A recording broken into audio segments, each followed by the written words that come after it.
मोदी को टीएमसी अपना दुश्मन नंबर 1 मानती है। मैं जरा आपको पूछता हूं, क्या ये टीएमसी की लूट मैं चलने दूं क्या? ये लूटने वालों को लौटाना पड़ेगा। ये मोदी छोड़ने वाला नहीं है। और मोदी की गारंटी की है, जिसने गरीब को लूटा है उसको लौटाना ही पड़ेगा।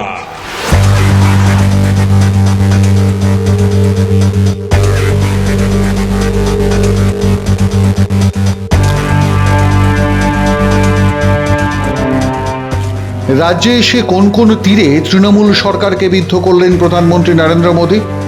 লোকসভা ভোটের দিনক্ষণ ঘোষণার আগে আরামবাগে কোন কোন কথা প্রসঙ্গ উঠে এলো তার বক্তব্যে।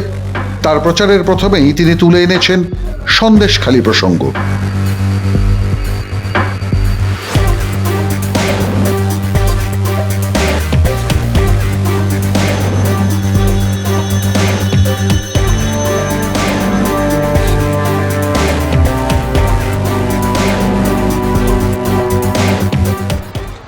मां, माटी, मानुष, ये इसके ढोल पिटने वाली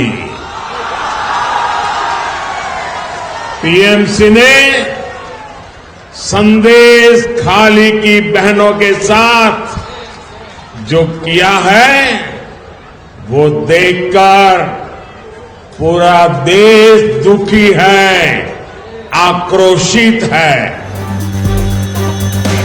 তৃণমূলের অত্যাচারের পরই তার কথা এসেছে টিএমসির দুর্নীতির কথা। দুর্নীতির প্রশ্নে কেউ যে রেহাই পাবে না তাও এদিন স্পষ্ট করে দিয়েছেন দেশের প্রধানমন্ত্রী।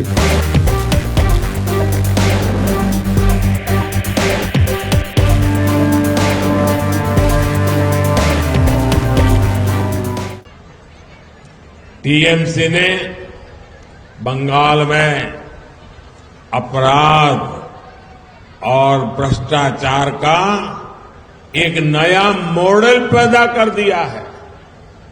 राज्य सरकार भ्रष्टाचार को बढ़ावा देती है, अपराध को बढ़ावा देती है।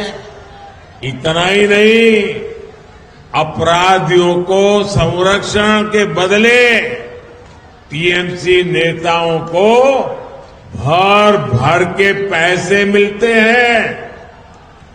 टीएमसी ने यहां प्राइमरी टीचर्स की भर्ती में घोटाला किया कि नहीं किया? घोटाला किया कि नहीं किया? टीएमसी ने यहां म्यूनिसिपैलिटी भर्तियों में घोटाला किया कि नहीं किया? घोटाला किया कि नहीं किया? टीएमसी ने यहां सरकारी सामान की खरीद में घोटाला किया कि नहीं किया? घोटाला किया कि नहीं किया? टीएमसी ने यहां गरीब को राशन देने में घोटाला किया कि नहीं किया? किया कि नहीं किया? गरीब और मध्यम वर्ग की जमीन पर कब्जा करना हो, चीट फंड योजनाओं में घोटाला करना हो, बॉर्डर पर जानवरों की स्मगलिंग करनी हो, टीएमसी ने घोटाले और भ्रष्टाचार के लिए कोई क्षेत्र छोड़ा नहीं है। और इसलिए देखो, टीएमसी के मंत्रियों के घर से নোটও के ढेर निकल रहे हैं, নোটও के ढेर। মমতা সরকারের অসহযোগিতার ফলে রাজ্যের একাধিক উন্নয়নের কাজ যে বন্ধ হয়ে পড়ে আছে সেই আক্ষেপও শোনা গেল প্রধানমন্ত্রীর গলায়।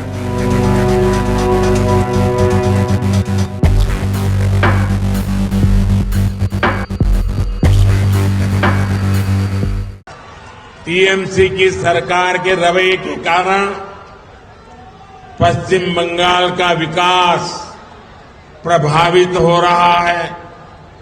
टीएमसी सरकार की सजा यहां का गरीब और मिडिल क्लास भुगत रहा है। मैं आपको इसके कुछ प्रमाण देता हूं। झारिया और रानीगंज कोल फील्ड का प्रोजेक्ट हमने लगभग 6 साल पहले शुरू किया था, लेकिन यहां की सरकार इसको आगे बढ़ने नहीं दे रही है। 18,000 करोड़ रुपए का यह आंकड़ा याद रखिए, 18,000 करोड़ रुपए जगदीशपुर, हल्दिया और बोकारो धामरा पाइपलाइन प्रोजेक्ट भी 4 साल से पेंडिंग पड़ा है। राज्य सरकार का सहयोग न मिलने के कारण तारकेश्वर से विष्णुपुर रेल लाइन का काम भी रुका पड़ा है।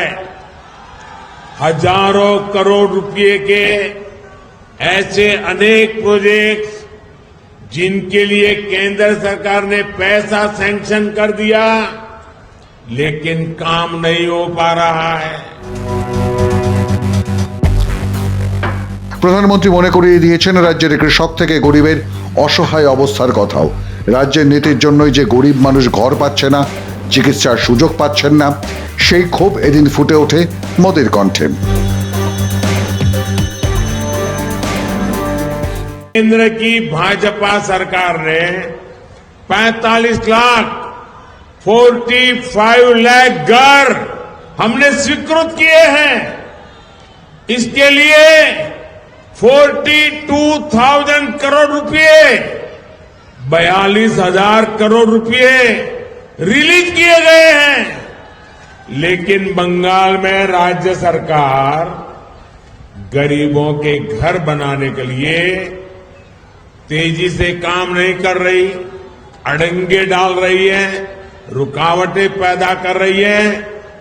आप मुझे बताइए, पैसे हैं तो गरीबों के घर बनने चाहिए कि नहीं बनने चाहिए? जल्दी से जल्दी बनने चाहिए कि नहीं बनने चाहिए? अच्छे से अच्छे बनने चाहिए कि नहीं बनने चाहिए? क्या ये टीएमसी वाले बना सकते हैं क्या? बना सकते हैं क्या? अगर बनाएगा तो बीजेपी बनाएगी, अगर करेगा तो मोदी करेगा।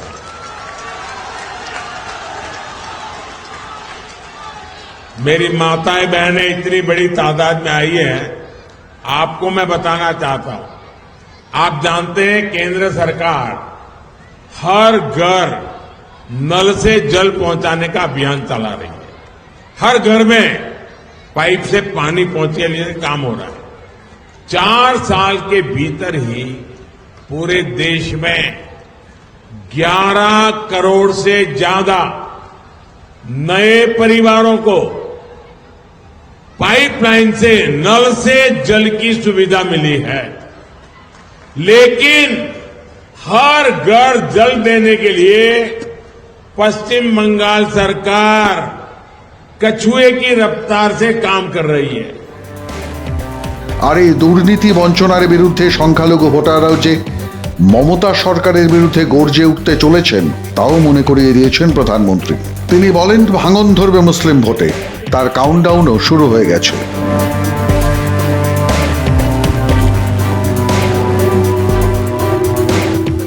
टीएमसी को घमंड है कि उसके पास एक निश्चित वोट बैंक है। इस बार टीएमसी का ये घमंड भी टूटेगा। इस बार मुस्लिम बहन बेटियां भी टीएमसी के गुंडा राज को उखाड़ फेंकने के लिए आगे आएगी। इस लोकसभा चुनाव के नतीजे पश्चिम बंगाल से टीएमसी सरकार का उसकी विदाई का, उसके पराजय का काउंटडाउन शुरू करेंगे। বাংলাদেশে এদিন রাজ্যে 7,000 কোটি টাকার কেন্দ্রীয় প্রকল্পের কথা ঘোষণা করেন মোদী। রাজ্যে ডাবল ইঞ্জিন সরকারের আগে সব লোকসভা আসনে যাতে পদ্ম ফোটে তার জন্য এদিন ডাক দিয়েছেন প্রধানমন্ত্রী। এতে সকলকে সামিল হওয়ার আর্জিও জানিয়েছেন তিনি। প্রধানমন্ত্রী এই বার্তা নিয়ে আপনাদের কি মত লিখে জানান আমাদের। প্রতিবেদন পছন্দ হলে লাইক দিন, শেয়ার করুন, বেল আইকন টিপুন। আর এই ধরনের স্টোরি শুনতে সাবস্ক্রাইব করুন মাধ্যমকে। মাধ্যম ব্যুরো রিপোর্ট।